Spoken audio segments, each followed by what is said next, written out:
এই যে গুরুত্বপূর্ণ ইবাদত, এই ইবাদতের ভুল অর্থ সমাজের ভিতরে ছড়িয়ে আছে। সাধারণ মানুষও ভুল করেছে, অসাধারণ মানুষেরাও ইবাদতের ভুল অর্থ করে ভুলের মধ্যে নিমজ্জিত আছে বিরাট সংখ্যক লোকেরা।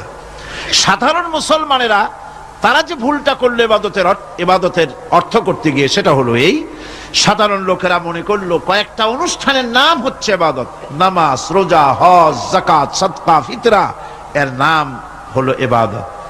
অনুষ্ঠান শেষে তারা নিজেদেরকে স্বাধীন মনে করলো। তারা আল্লাহ পাকের প্রত্যেকটি আইনের ধারাকে লঙ্ঘন করলো। বছরে একবার রোজা রেখে, বছরে 1 মাস রোজা রেখে মনে করলো ইবাদত শেষ। 5 ওয়াক্ত নামাজ পড়ে মনে করলে ইবাদত শেষ। আমি প্রশ্ন করি, 5 ওয়াক্ত নামাজের নামই যদি হয় ইবাদত, 5 ওয়াক্ত নামাজের নামই ইবাদত, এটাই যদি হয়, তাহলে 5 ওয়াক্ত নামাজ পড়তে সময় লাগে কত? উজু টুজু করে বড় জোর 1-1.5 ঘন্টা সময় লাগে 5 ওয়াক্ত নামাজ পড়তে। তো এর নাম যদি হয় ইবাদত, তার অর্থ কি দাঁড়াবে? অর্থ দাঁড়াবে আপনি 24 ঘন্টার ভিতরে 1 থেকে 1.5 ঘন্টার জন্য আল্লাহর গোলাম, বাকি 22 ঘন্টার জন্য শয়তানের গোলাম হতে কেউ রাজি আছেন? রোজার নামই যদি হয় শুধু ইবাদত, তাহলে তার অর্থ দাঁড়াবে বছরের ভিতরে 1টা মাসের জন্য আপনি আল্লাহর গোলাম, আর 11 মাসের জন্য শয়তানের গোলাম হতে কেউ রাজি আছেন? তাহলে বিষয়টা কি? বিষয়টা হচ্ছে নামাজ, রোজা, হজ, যাকাতি শুধুমাত্র ইবাদত নয়, আনুষ্ঠানিক ইবাদত তো বটেই, কম্পালসারি ইবাদত তো বটেই, কিন্তু শুধুমাত্র নামাজ, রোজা, হজ, যাকাত ইবাদত শুধুমাত্র নয়, এগুলি হচ্ছে ইবাদতের পার্ট, ইবাদতের অংশ। বরং জীবনের সব ক্ষেত্রে আল্লাহর হুকুমকে মানার নামই হচ্ছে। ভাইরা আমার,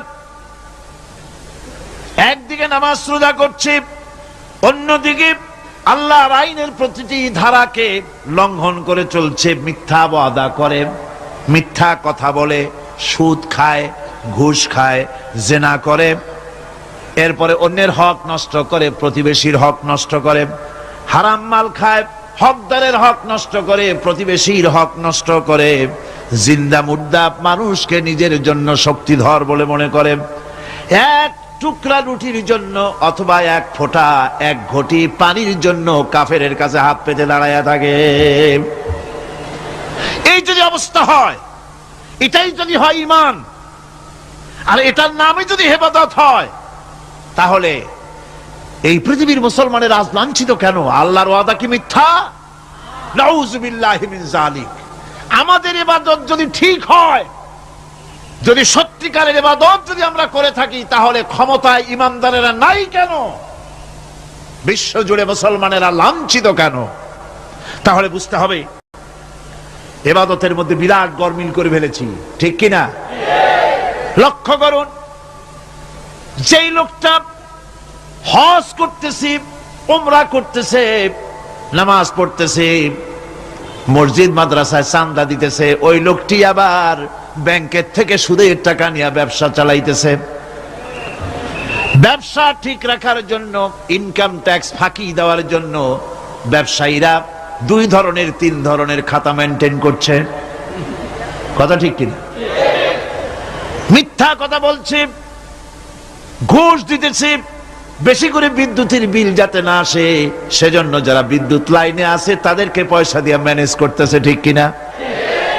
মিল কল কারখানা যাদের আছে, লক্ষ লক্ষ টাকা বিদ্যুৎ বিল হয়, কিন্তু লাইনম্যানদের সঙ্গে ম্যানেজ করে গভর্নমেন্টকে ফাঁকি দেওয়া হচ্ছে, ঠিক কিনা গণ? তোমার নামাজের দাম কি? তোমার হজের 4 পয়সা দাম নাই। তুমি রাষ্ট্রকে ফাঁকি দিয়েছো, তুমি জনগণকে ফাঁকি দিয়েছো, তুমি দেশের শত্রু। টেলিফোনের বিল হাজার হাজার টাকা, লাখ টাকার বেশি বিল হয়, লাইনম্যানের সঙ্গে ম্যানেজ করে 500, 700, 2000 টাকা দিয়ে সারিয়ে দেয়, ঠিক কিনা? এরা জাতির শত্রু, দেশের শত্রু, এদেরকে ফায়ারিং স্কোয়াডে নিয়ে ব্রাশ ফায়ার করে উড়ায় দেওয়া উচিত। এরা দেশের দুশমন।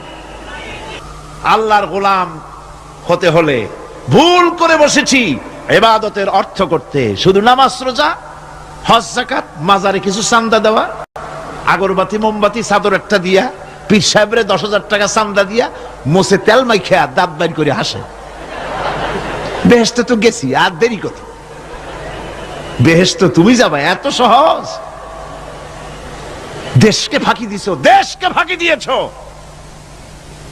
জনগণকে ফাঁকি দিয়েছো, নিজের মেয়েকে ফাঁকি দিয়েছে। বিবাহের সময় টাকা পয়সা দিয়া বিবাহ টিবাহ করায় দিল। ব্যবসা, ধানী সম্পত্তি, বাড়ির সম্পত্তি সব ছেলেদেরকে দিয়ে দিল, মেয়েটারে ফাঁকি দিয়ে দিল। দেয় না এরকম? ফুপুকে ফাঁকি দিল, বোনকে ফাঁকি দিল। এরপরে মোনাজাত করে সবে বরাতে, আল্লাহ আমারে বেহেশত দিও। ফেরেশতারা কয়, মর তুই আগে, বেহেশত তোরে কেমনে দেয় ভালো করে দেখাই দেব। বেটা তুই যাবি বেহেশতে? এত সোজা? ওটা মামু বাড়ির বারান্দা নাকি? এত সহজ নয়। সুতরাং সাধারণ মানুষ মারাত্মক ভুল করেছে এখানে। নামাজ, রোজা, হজ, যাকাত ইবাদত, আর কিছু কি ইবাদত মনে করে নাই? আপনার চাকরি আপনার ইবাদত, চাকরিতে ফাঁকি দেওয়া যাবে না। আপনি সুস্থ মানুষ, মেডিকেল লিভ নিয়ে ওয়াজ মাহফিল অথবা কোনো ইজতেমায় যাওয়া যাবে না, কোনো চেল্লা দিতে যাওয়া যাবে না। মেডিকেল লিভ নিয়ে আপনি সুস্থ মানুষ, কেন আপনি মেডিকেল লিভ নিচ্ছেন? আপনি ফাঁকি দিতে পারবেন না। সরকারি চাকরি করেন, মিল কল কারখানায় চাকরি করেন, ফরজ নামাজ পড়েছেন ভালো কথা, সুন্নাত পড়েছেন ভালো কথা, নফল পড়বেন না। জোহরের নফল পড়া বাদ দিন। যদি আপনি চাকরিজীবী হন, চাকরি করেন, ওটাই ইবাদত। এর নাম ইসলাম, এর নাম ইসলাম। গভর্নমেন্ট যে বেতন দেয় সেই বেতনের উপরে সন্তুষ্ট থাকুন, ঘুষ খাইয়েন না। যদি বেশি বেতন লাগে গভর্নমেন্টের কাছে দাবি জানান যে আমাদের বেতন বাড়ায় দাও। ঘুষ খাবেন কেন? হারাম। জোরে কোন এটা কি? এই ঘুষের টাকা, ঘুষের টাকা মাজারে দিয়া, পীরেরে দিয়া আল্লাহরে খুশি করবেন, এত সহজ না, এত সহজ না। সেই জন্য আমি সব ভাইদের খেদমতে আরজ করব, ইবাদত হচ্ছে জীবনের সব ক্ষেত্রে গোলামি, সকল ক্ষেত্রে গোলামি। চাকরিতে, অফিসে, আদালতে, কলকারখানায়, ক্ষেত খামারে, পার্লামেন্টে, সেক্রেটারিয়েটে, সেনানিবাসে, স্কুলে, কলেজে, বিশ্ববিদ্যালয়, সর্বত্র গোলামি কার? আল্লাহ পাকের। রিজকে হালাল করতে হবে, উপার্জনকে হালাল করতে হবে, সত্যিকারের আল্লাহর গোলাম হতে হবে। আল্লাহ রাব্বুল আলামিন বলেছেন, মা খালাকতুল জিন্না ওয়াল ইনসা ইল্লা লিয়াবুদুন। মানুষ আর জিন জাতিকে আমি সৃষ্টি করেছি আমার গোলামির জন্য। কার গোলামি? ওই গোলামির পূর্ণাঙ্গ নমুনা যদি জানতে চাই, পূর্ণাঙ্গ নমুনা দৃষ্টান্ত লাগবে। কাকে অনুসরণ করব?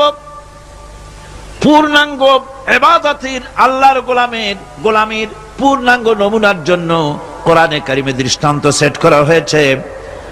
হযরত ইব্রাহিম আলাইহিস সালামের আল্লাহ পাক বলেন, ইয ক্বালা লাহু রাব্বুহু আসলিম ক্বালা আসলামতু লিরাব্বিল আলামিন। তার অবস্থা এই ছিল। কার? ইব্রাহিম আলাইহিস সালাম। তার অবস্থা এই ছিল যে তার রব যখন তাকে বললেন আনুগত্যের মস্তককে অবনত করে দাও, তিনি বললেন আমি আমার বিশ্বপালকের সামনে মাথাটা নত করে দিলাম। সুবহানাল্লাহ। কোন শর্ত ছাড়াই মাথা নিচু করে দিলাম। এই পন্থায়, তিনি যে পন্থাটা অবলম্বন করেছিলেন, এই পন্থায় চলার জন্য তার সন্তানদেরকেও তিনি হুকুম করেছিলেন।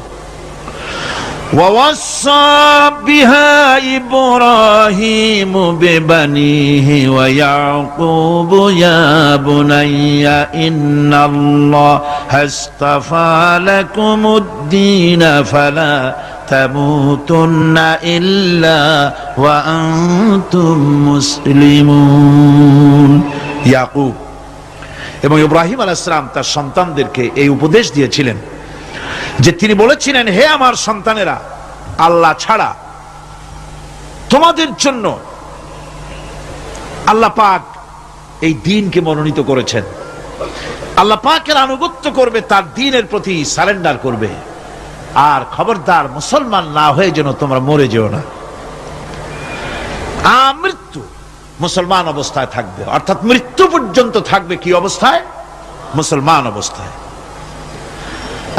কুনতুম শুহাদা ইয হাদারা ইয়াকুবাল মাউত ইয ক্বালা লিবানিহি মা তা'বুদুনা মিন বা'দি।